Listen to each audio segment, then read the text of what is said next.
Hello साथियों, नमस्कार। मैं हिमानी चौहान आप सभी का स्वागत करती हूं अपने यूट्यूब चैनल पे। आज मैं एक बहुत ही अहम मुद्दे को लेकर आप सभी से बात करना चाहती हूं और ये अहम मुद्दा क्या है, 69,000 शिक्षक भर्ती का। आप सभी जानते होंगे जो भी 69,000 भर्ती में सिलेक्टेड हुए हैं कि क्या ये भर्ती स्टार्टिंग से रही है, आखिर सरकार यहाँ पर क्या कर रही है और क्यों हमारे देश के भविष्य के साथ इतना बड़ा खिलवाड़ कर रही है। तो जिस तरीके से सभी लोग यहाँ पर इकट्ठा हो रहे हैं, तो मेरी भी कोशिश यही है कि मैं भी यहाँ पर जो है वो सभी के साथ एकजुट होकर अपने सोशल मीडिया के माध्यम से इस चीज़ को आगे लेके आऊँ। तो आप इस वीडियो को प्लीज़ ज़्यादा से ज़्यादा शेयर कर सकते हैं, चाहे यूट्यूब चैनल्स हो, फेसबुक हो, हर जगह आप शेयर करें वीडियो को, ताकि सभी लोग जो है वो एक साथ एकजुट होकर यहाँ पर जो है वो इस चीज़ के खिलाफ खड़े हो सकें। तो देखिए, यहाँ पर आपको अपने हक के लिए खुद ही लड़ना पड़ेगा, क्योंकि भैया ये यूपी है, ये इंडिया है। यहाँ पर अगर आप नहीं लड़े तो कुछ नहीं आप लोगों को मिलेगा, क्योंकि यहाँ पर ऐसा नहीं होता कि हम अपनी मेहनत करें और हमें मिल जाए। यहाँ पर लड़ने के वजह कुछ नहीं होता, लड़कर ही हर चीज़ जो है वो हासिल की जाती है। तो बहुत ही ये मत सोचें कि चिंता है, हम लोग हौसला हार चुके हैं, अब हम कुछ नहीं कर सकते। अगर आप ऐसा सोचेंगे तो फिर ये भर्ती सोचो कंप्लीट नहीं हो पाएगी। ठीक है, आप अगर सिलेक्टेड हुए हैं इसमें तो प्लीज़ एक साथ ज़रूर आएँ, सभी के साथ यहाँ पर योगदान करें।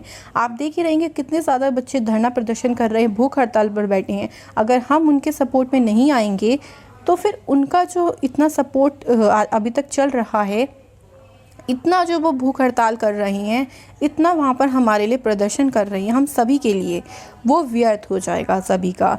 आप सभी को पता है कि 69,000 शिक्षक भर्ती बहुत ही फंसी हुई भर्ती है। 1-1.5 साल हो चुका है यहाँ पर। 1 साल में तो गवर्नमेंट से कट ऑफ ही तय नहीं हुई कि भैया हमें इस भर्ती की कट ऑफ क्या तय करनी है। हमें एक बात समझ में नहीं आती कि ऐसी कौन सी भर्ती है जिसमें कट ऑफ पहले बता दी जाती है।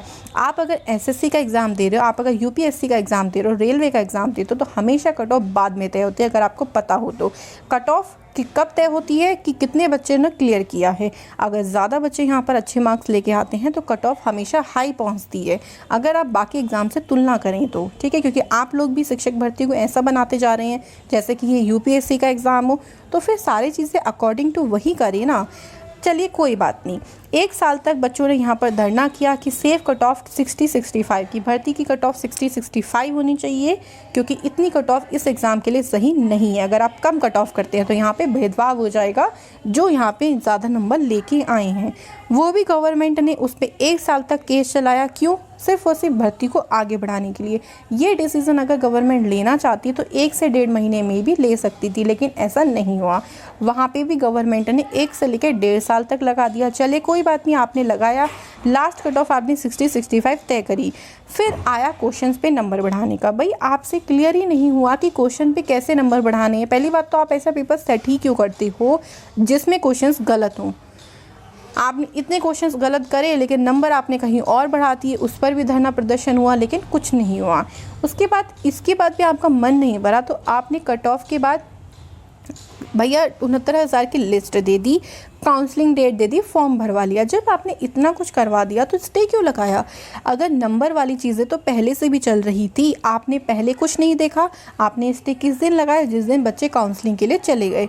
बच्चे 5-6 हज़ार रुपये खर्च करके इतनी मेहनत से काउंसलिंग के लिए एक उम्मीद को लेकर गए कि उनका सिलेक्शन अब हो जाएगा, लेकिन आपने क्या किया? बच्चों की भावनाओं के साथ खिलवाड़ करी। आपने वहाँ पे काउंसलिंग रोक दी और उसी दिन स्टे लगा दिया। किसको लेकर? नंबरों को लेकर, कि नंबर यहाँ पर गलत हो गए हैं। ठीक है, ये चीज़ें आप लोगों को पहले तय करनी चाहिए कि आपको क्या करना है, क्या नहीं करना है। उसके बाद आपका मन नहीं भरा तो आपने क्या किया? 2 हिस्सों में इस भर्ती को बांट दिया, 31,000 और 37,000। ऐसा क्यों किया? इसका जवाब आपके पास नहीं है तो किसके पास होगा? आप ऐसा क्यों कर रहे हैं? ये भर्ती एक ही है। आपने ही स्टार्टिंग में बोला था कि डिज़र्विंग कैंडिडेट्स को नौकरी मिलनी चाहिए, तो 69,000 की जो लिस्ट थी वो डिज़र्विंग कैंडिडेट्स की थी, वहाँ पर नौकरी मिलनी चाहिए थी, वो भी आपने नहीं थी, उसको बांट दिया आपने। और यहाँ पे बांटने से क्या हुआ? बच्चे आपस में लड़ने लगे।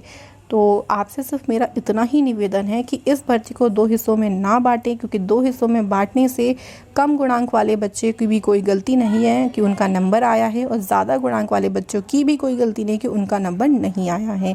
ये गलती सिर्फ आपकी है और इसको सिर्फ आप ही ठीक कर सकते हैं। तो इस भर्ती को ना 2 हिस्सों में बांटें, बच्चों के अंदर भेदभाव पैदा ना करें, क्योंकि आपकी वजह से, आपकी गलतियों की वजह से यहाँ पर बच्चे आपस में ही एक दूसरे से लड़ रही हैं। तो सिर्फ मेरा आपसे इतना ही निवेदन है कि 69,000 भर्ती एक साथ करवाई जाए और इस भर्ती को जल्दी से जल्दी पूरा किया जाए और जितने डिज़र्विंग कैंडिडेट्स हैं यानी 69,000, उन सभी को नौकरी देकर आप अगली वैकेंसी निकालो, क्योंकि बहुत सारे बच्चे जो पहले की हैं, जो अभी पास आउट हुए हैं, वो अगली वैकेंसी का वेट कर रही हैं।